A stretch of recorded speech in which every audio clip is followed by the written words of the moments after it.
참 좋으신 하나님, 오늘도 우리에게 선물로 주신 귀한 날, 말씀과 기도로 이 하루를 시작하게 하심 감사합니다. 혼미하고 답답한 시대 속에서 우리 인생의 등불 되시는 하나님 말씀만을 굳게 붙들게 하시고, 오늘 하루도 그 말씀의 인도하심만을 따라 순종하며 승리케 하여 주옵소서. 대면 예배를 다시 가능하게 허락하여 주신 주님의 은혜에 감사합니다.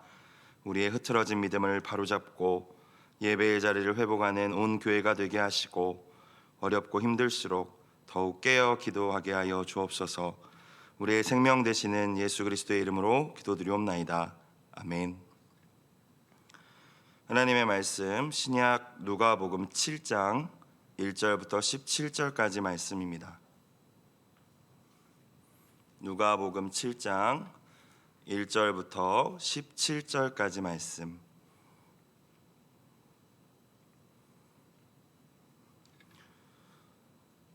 한 절씩 교독하시겠습니다. 예수께서 모든 말씀을 백성에게 들려주시기를 마치신 후에 가버나움으로 들어가시니라. 예수의 소문을 듣고 유대인의 장로 몇 사람을 예수께 보내어 오셔서 그 종을 구해주시기를 청한지라.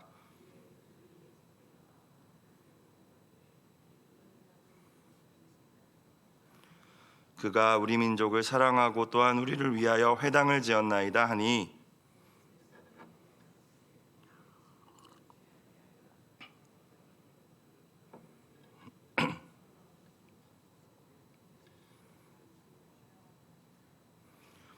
그러므로 내가 주께 나아가기도 감당하지 못할 줄을 알았나이다. 말씀만 하사 내 아인을 낫게 하소서.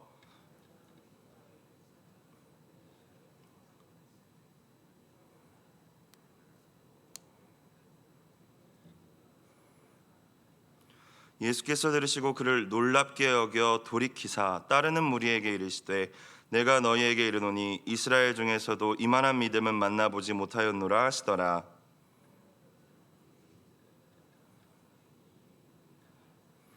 그 후에 예수께서 나인이란 성으로 가실새 제자와 많은 무리가 동행하더니,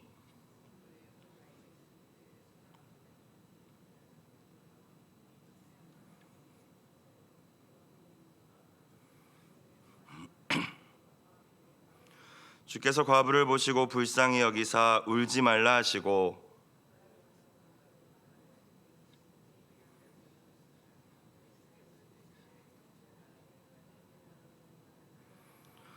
죽었던 자가 일어나 앉고 말도 하거늘 예수께서 그를 어머니에게 주시니,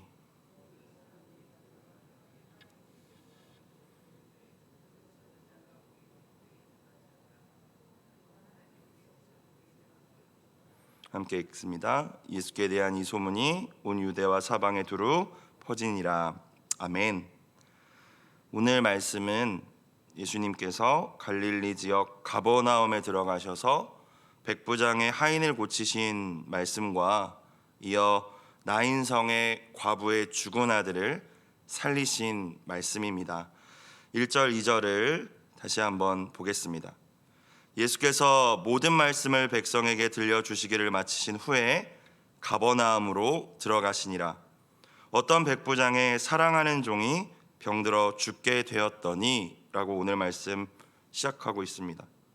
백부장이라고 하면은 로마의 보병 100명을 거느리고 지휘하던 로마의 장교입니다. 군인이고 지배 계급이라고 할 수 있겠죠.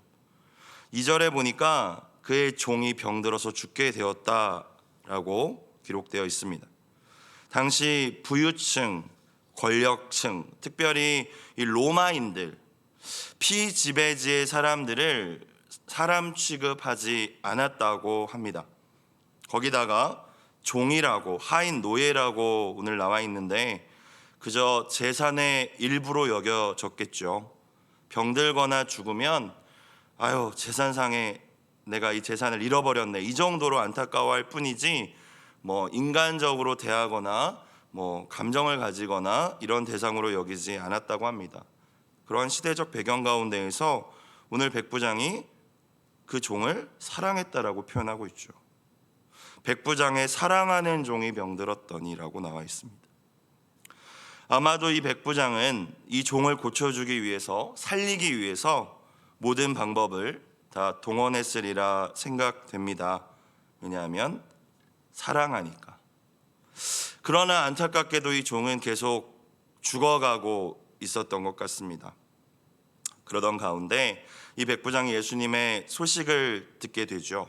병든 자를 고치시고 귀신을 내어 쫓으시고 권세 있는 새 교훈을 가르치시는 분. 몇몇 유대인들은 말하기를 그가 약속된 메시아, 구원자이실지도 모른다 라고 하는 그 이야기들을 이 백부장이 들었고 그 가운데 예수님에 대한 믿음이 생긴 줄 믿습니다. 그분이라면 내가 내 사랑하는 종을 고칠 수 있겠다. 여러분, 언제나 믿음의 시작은 들음인 줄로 믿습니다. 예수님의 소식을 들음으로 예수님이 하실 수 있다라는 믿음이 생긴 것이죠. 그래서 우리는 언제나 말씀을 잘 듣는 것이 중요합니다. 그리고 나아가 믿음이 없는 자, 실족한 자, 연약한 자들에게 인간적인 위로도 중요하지만 어떻게든 그들이 예수님의 말씀을 들을 수 있도록 도와주는 것이 정말 그들을 도와주는 일인 줄로 믿습니다. 백부장은 예수님이 자기가 관할하고 있는 가버나움에 들어오셨음을 알게 되었고 이에 유대인의 장로들 몇 사람을 보내서 예수님을 초청하고 있음을 알 수 있습니다. 3절 말씀을 다시 보겠습니다.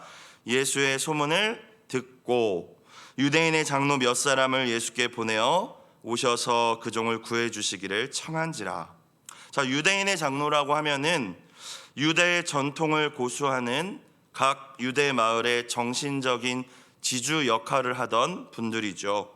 대부분 나이가 많으시고 보수적이시고 민족주의적인 성향을 가진 분들이 많으셨어요. 자, 그런데 그럼 질문을 하나 할 수 있겠죠. 유대인의 장로라는 사람들이 이방 민족의 지배 계급인 로마 장교인 백부장의 부탁을 들어주었다라는 것이 궁금합니다. 근데 4절을 보니까 백부장이 강제로 시켜서 억지로 한 것이 아니었어요. 4절 말씀을 봅시다. 이에 그들이 예수께 나아가 간절히 구하여 이르되, 마치 자기 일인 것처럼 그러면서 이렇게 이야기하죠. 이 일을 하시는 것이, 이 사람의 그 종을 고쳐주시는 것이 이 사람에게 합당하니이다. 이 백부장에게는, 이 사람 로마인이지만, 이방인이지만, 군인이지만 이 사람은 그런 자격이 있습니다 라는 뜻이죠. 이 백부장이 피지배 민족이었던 유대인들, 또 유대인의 이 장로들에게 어떤 사람이었을까를 우리는 먼저 좀 생각해 볼 필요가 있을 것 같습니다. 대부분의 이 지배층들을 다 비난하고 욕하던 그 시대에 이 가버나움의 유대인 장로들이 어쩌면 이렇게 신뢰하고 사랑할 수 있었을까? 어떤 지도자였을까? 어떤 권위자였을까? 자, 5절을 보니까 그가, 이 백부장이 우리 민족을 사랑하고 또한 우리를 위하여 회당을 지었나이다. 지도자, 지배계급임에도 불구하고 우리를 사랑함을 이 유대인들이 알고 있었다라는 것이죠. 사랑은 특별히 그 사람의 필요를 채워주는 것이라고 생각을 하는데, 유대인들에게 회당이 낡았던지 아니면은 이렇게 오래됐던지 다시 지어준 것이죠. 너희가 모여서 하나님 율법을 함께 나누고 기도할 수 있는 그 회당이 중요하구나, 지어주겠다. 사랑했다라는 거예요. 오늘 본문의 이 백부장, 자신의 종뿐만이 아니라 피지배 민족, 자신이 다스리고 있던, 자신의 권위 아래에 있던 이 유대인들도 진짜 사랑했던 사람이라는 것을 우리가 발견할 수 있습니다. 그 당시 지배계급에게는 찾아볼 수 없었던 자비와 긍휼이 그에게 있었어요. 자신에게 있는 권력과 권위를 이용해 자신의 이익을 채우려 하지 않고, 나에게 작은 권위, 백부장이 사실 그렇게 많은 큰 권위는 아니거든요. 그 위에 천부장도 있고 더 군단장도 있고 하니까. 하지만 나에게 이 권위가 주어졌는데 이걸 가지고 내가 어떻게 더 높은 곳으로 올라갈까? 어떻게 내가 이 한몫 챙길까가 아니라 내가 지금 내 밑에 있는, 내 권위 아래에 있는 이들을 내가 어떻게 섬겨줄 수 있을까? 어떻게 도와줄 수 있을까? 고민했다는 것입니다. 이방인이었고 예수님의 제자 물론 아니었지만 하나님의 나라 가치관을 이미 가지고 살아가는 사람이었다라는 거예요. 참 놀라웠습니다.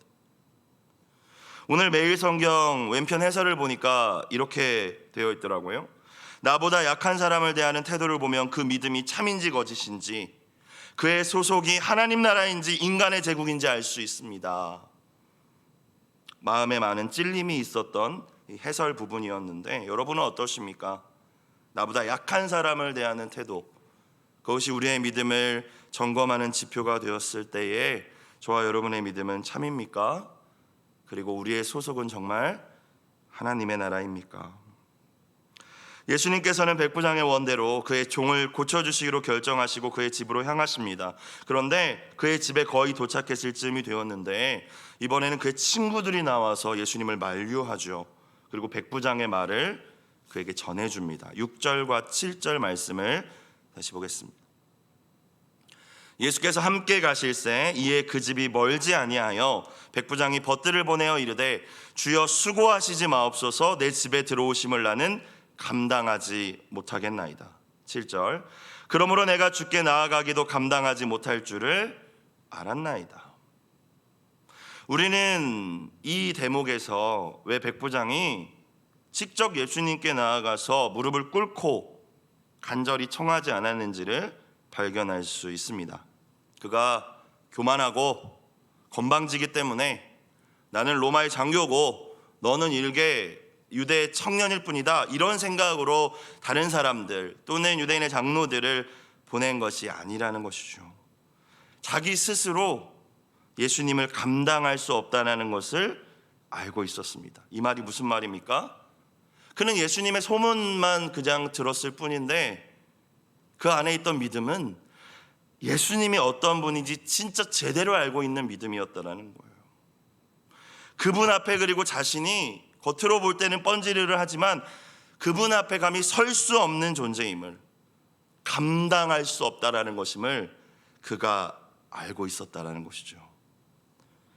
겉모습은 자신은 지배 민족의 장교이고 예수님은 피지배 민족 유대인의 남루한 청년의 모습일 뿐이었겠지만 놀랍게도 그의 믿음의 눈이 열려 그가 바라볼 때는 예수님은 로마의 황제보다도 더 위대한 하나님의 아들 구원자셨기 때문입니다.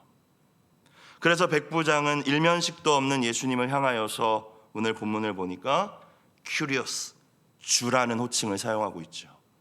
황제에게 사용할 수 있고 로마의 신들에게 사용할 수 있는 그 호칭을 예수님께 사용합니다. 6절 7절 주여 수고하지 마옵소서. 7절에 다시 내가 주께 나아가기도 감당하지 못하겠습니다. 백부장은 그렇게 많은 연약한 이들에게 자비를 베풀고 선을 행하였지만 그것을 자기의로 삼지는 않았던 것 같습니다. 그저 하나님이신 예수님 앞에 나는 감히 나아갈 수 없는 존재라는 것을 깨달았을 뿐이었죠. 그리고 자기는 유대인도 아니잖아요. 그는 주님 앞에 진짜 겸손했던 사람이었던 것입니다. 단순히 연약한 자를 돌보는 자비와 긍휼만 있을 뿐만이 아니라 주님 앞에 겸손한 믿음의 사람이었다는 것이죠. 이어지는 백부장의 말을 살펴봅시다. 7절과 8절입니다. 그러므로 내가 주께 나아가기도 감당하지 못할 줄 알았나이다. 말씀만 하사 내 아인을 낫게 하옵소서. 나도 남의 수하에 든 사람이요 내 아래에도 병사가 있으니 이더러 가라 하면 가고 저더러 오라 하면 오고 내 종도로 이것을 하라 하면 하나이다. 자, 지금 이 백부장의 말 속에 있는 이 말이 무슨 의미입니까? 권위가, 권세가 있는 자의 그 말은, 그 명령은 그 권위 있는 자의 그 권위를 그대로 담고 있다라는 것이죠. 권세자, 권위 있는 자의 말 속에 그 권위가 담겨 있다. 그러므로 내가 가진 권위로 내가 말하면 내 밑에 있는 수하가 움직이지 않습니까, 예수님? 그렇다면 예수님이 말씀만 하시면 될 것 같습니다. 무슨 말이에요? 예수님 다 다스리실 수 있잖아요. 예수님 하나님이시잖아요. 아무도 어떤 의사도 어떤 약도 고칠 수 없는 불치의 병이었지만 당신은 하나님이시지 않습니까? 이 병 고치실 수 있고 이 병 내쫓으실 수 있는 권위를 가지신 분이시지 않습니까? 말씀만 하셔도 충분합니다. 왜? 그 말씀에 그 권위를 담고 있기 때문에. 이건 정말 대단한 믿음인 것 같습니다. 그의 말을 전해 들으신 이후에 정말 예수님도 깜짝 놀라시죠. 그리고 말씀으로 그의 소원대로 하인의 병을 그 시각에 고쳐주십니다. 9절 10절 예수께서 들으시고 그를 놀랍게 여겨 돌이키사 따르는 무리에게 이르시니 내가 너희에게 이르노니 이스라엘 중에서도 유대인들 가운데서도 성경을 그렇게 잘 알고 공부한 바리새인들 가운데서도 나를 따른다는 제자들 가운데서도 이만한 믿음은 만나보지 못하였노라. 최상급이죠. 본에 어떤 사람들이 집으로 돌아가 보매 종이 이미 나 있었더라. 어떻게 보면은 예수님이 무능하신 것이 아니라 우리가 이만한 믿음으로 주님 앞에 나아가지 못하기 때문에 우리가 주님을 경험하지 못하는 것은 아닐까 생각해 보았습니다. 저와 여러분 올 새해에 이 백부장과 같은 믿음을 갖는 것이 기도의 제목이 되었으면 좋겠습니다. 주님 말씀만 주옵소서. 주님 그 말씀에 모든 능력이 있음을 믿습니다. 말씀만 주시면 내가 그 말씀을 믿겠습니다. 백부장의 모습을 통하여서 다시 정리하며 두 가지를 생각해 본다면 우리는 먼저 우리가 내뱉는 말이 우리의 믿음을 증명한다는 사실을 알 수 있습니다. 백부장이 예수님께 어떤 말을 했는지를 오늘 말씀을 묵상하면서 다시 생각해 보십시오. 그가 어떤 말들을 하였는지, 문제 상황 앞에서 그리고 내가 내뱉고 있는 말들은 무엇인지. 안 돼. 이런 상황에서 뭐가 되겠어. 짜증내고 불평하고 비난하고. 한 가지 더 앞서 말씀드렸듯이 연약한 자들을 향한 우리의 행동이, 우리의 자비가 우리의 믿음을 또한 증명한다는 것이죠. 저와 여러분은 백부장과 같이 자비를 베풀고 있는지, 하나님 나에게 주신 그 작은 것을 가지고 뽐내고 으스대는지, 아니면 그걸 가지고 어떻게 연약한 이들을 섬길 수 있을까를 고민하고 있는지. 주님은 분명히 긍휼히 여기는 자들이 긍휼히 여김을 받을 것이라고 말씀하셨습니다. 오늘 매일 성경의 제목과 같이 자비로운 믿음을 가진 자에게 주님께서 반드시 강력한 자비를 베풀어 주실 줄로 믿습니다. 여러분이 주인공이 되시길 주의 이름으로 축원합니다. 가버나움에서 백부장의 종을 고치신 예수님께서 갈릴리 지역 남부에 있는 나인이란 성으로 이제 이동하십니다. 11절 그 후에 예수께서 나인이란 성으로 가실새 제자와 많은 무리가 동행하더니, 굳이 제자와 무리를 구별하여서 기록했죠. 의도적입니다. 제자가 있고 무리가 있다라는 거예요. 여러분, 제자는 내가 따르는 분이 예수님이 어떤 분인지, 그분이 원하고 의도하시는 바가 무엇인지 정확히 아는 사람들입니다. 그리고 그 본을 따라, 그 삶을 따라 사는 사람들이 제자이죠. 사실 오늘 본문, 긴 본문 가운데 예수님의 제자는 한 명 등장합니다. 그가 로마의 백부장이었어요. 오늘 말씀을 돌아보시면서 정말 나 예수님을 제대로 알고 있고 예수님 지금 나에게 원하시는 삶을 내가 정확히 따르고 있는지, 나 제자인지 여러분 돌아보실 수 있기를 바랍니다. 나인이라는 뜻은 기쁨이라는 뜻이에요. 그래서 기쁨의 성읍 나인성입니다. 근데 오늘 그 나인성에 어울리지 않는 슬픔의 행렬이 등장하죠. 12절 성문에 가까이 이르실 때 사람들이 한 죽은 자를 메고 나오니 이는 한 어머니의 독자요 그의 어머니는 과부라. 그 성에 많은 사람도 그와 함께 나오거늘. 남편은 이미 잃었고 하나뿐인 아들을 잃은, 정말 어떻게 위로할지 정말 난감한 이 과부 여인에게 예수님 다가가셔서 어떻게 하십니까? 13절 주께서 과부를 보시고 불쌍히 여기사 울지 말라 하시고, 기적을 베푸시는 것이 먼저가 아니라 그를 위로하신 게 먼저였다라는 사실을 또한 우리는 발견할 수 있죠. 이어지는 말씀들을 보면 예수님께서는 이 과부의 죽은 아들을 결국 살려주셨습니다. 근데 우리가 질문을 던져야 하는 것은 왜 그러셨는가죠? 죽은 사람을 다 살리신 건 아니잖아요. 왜 오늘 본문 말씀 가운데 예수님께서 이 일을 행하셨을까? 과부는 일단 내 아들을 살려달라고 간청한 적이 없습니다. 어떤 요구도 없었고 백부장처럼 어떤 선행도 없었고 전혀 기록되어 있지 않아요. 근데 한 가지 우리가 발견할 수 있는 건 그냥 예수님이 그녀를 불쌍히 여기셨다는 것이죠. 여러분, 무엇을 우리에게 먼저 말씀해 주십니까? 주님께서 우리에게 베풀어 주신 수많은 은혜가 있고 특별히 십자가의 구원이 있죠. 우리를 살려주신 것이 사실 우리도 이 청년처럼 다 죽어야 했을 사람들이지 않습니까?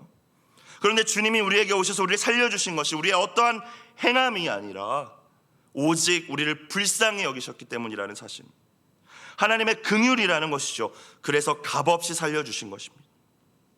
나아가 예수님께서는 이 사건을 통하여서 나는 단지 병만 고치는 그냥 어떤 선지자나 그냥 기적을 행하는 자가 아니라 나는 궁극적으로 생명을 주기 위하여 온 그리스도이심을 보여주신 사건이었습니다. 죄의 결과인 그 사망을 향하여서 무거운 죄짐을 짊어지고 나아가는 모든 이들을 구원하시기 위해서 이 청년만 살린 것이 아니라 우리 모두를 살려주시기 위해서 오신 분이심을 나타내신 것이죠. 한 가지 더 주목할 만한 부분은 예수님께서 이 청년을 살리실 때에 말씀으로만 하시지 않았다는 점을 통하여서 우리가 생각해 볼 부분이 한 가지 더 있는 것 같습니다. 14절 15절 가까이 가서 그 관에 손을 대시니 맨 자들이 서는지라 예수께서 이르시되 청년아 내가 내게 말하노니 일어나라 하시매 죽었던 자가 일어나 앉고 말도 하거늘 예수께서 그를 어머니에게 주시니 그 관에 손을 대시니 굳이 하지 않아도 하는 액션을 예수님이 취하십니다. 구약 민수기 19장을 보면 죽은 사람이나 그의 시신이나 그의 뼈나 혹은 그의 무덤만을 만질 경우에도 그의 부정함이 옮겨진다라는 말씀이 있어요. 예수님께서 이 말씀을 모르실 리가 없습니다. 예수님은 의도적으로 이 관에 손을 대신 거예요. 관을 맨 자들이 섰다는 것은 다 당황했다라는 것이죠. 아니 왜 이러시나. 앞선 말씀의 백부장의 종처럼 그냥 말씀만 하셔도 그 청년은 살아났을 거예요. 그럼에도 관에 손을 대셨다는 것은 무언가 보여주시고 무언가 나타내시기 위함이었습니다. 그의 죽음, 그의 죄, 그의 부정함을 예수님이 담당하셨음을 보여주신 거예요. 예수님께서 죽은 자의 사망을 자신의 것으로 만드심으로 죽은 자가 사망에서 풀려나 생명을 얻게 된 것이죠. 이것이 저와 여러분에게 베풀어 주신 은혜이지 않습니까? 십자가를 통하여서 우리의 죄와 저주와 죽음을 예수님께서 손을 대 가져가 주시고 담당해 주셨기에 우리가 죄와 사망에서 해방되어 영원한 생명을 누리게 된 줄로 믿습니다. 예수님이 함께 하시고 예수님이 오셔서 생명의 역사를 일으키셨을 때 나인 기쁨의 성읍은 진짜 기쁨의 성읍이 되게 된 줄로 믿습니다. 우리의 가정과 교회가 그렇게 되길 주의 이름으로 축원합니다. 안타까운 것은 마지막 16절 17절을 함께 다시 보겠습니다. 모든 사람이 두려워하며 하나님께 영광을 돌려 이르되, 여기까지는 좋았어요. 그런데 큰 선지자가 우리 가운데 일어나셨다 하고 또 하나님께서 자기 백성을 돌보셨다 하더라. 예수께 대한 이 소문이 온 유대와 사방에 두루 퍼지니라.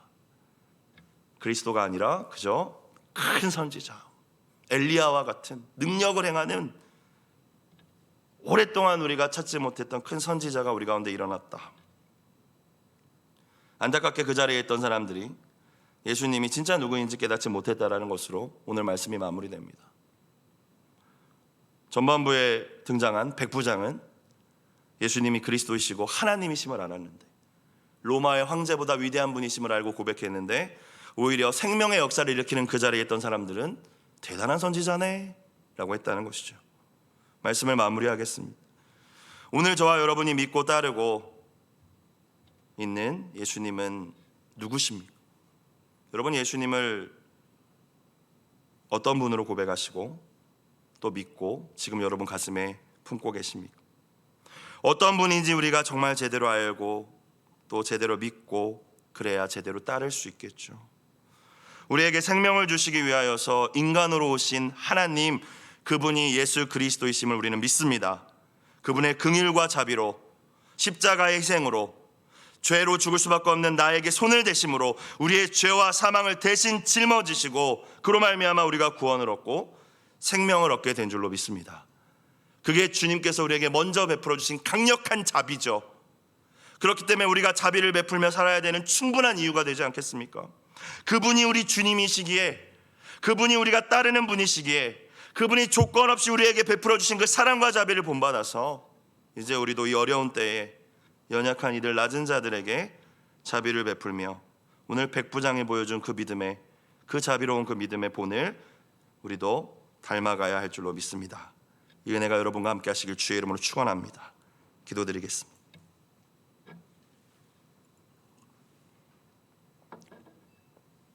사랑과 은혜가 풍성하신 하나님 아버지, 값없이 나에게 베풀어 주신 주님의 강력한 자비와 은혜를 항상 기억하며 감사하게 하옵소서.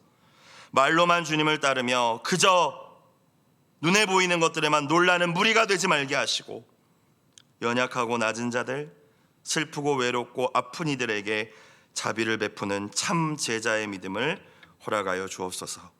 예수 그리스도의 이름으로 기도드리옵나이다. 아멘.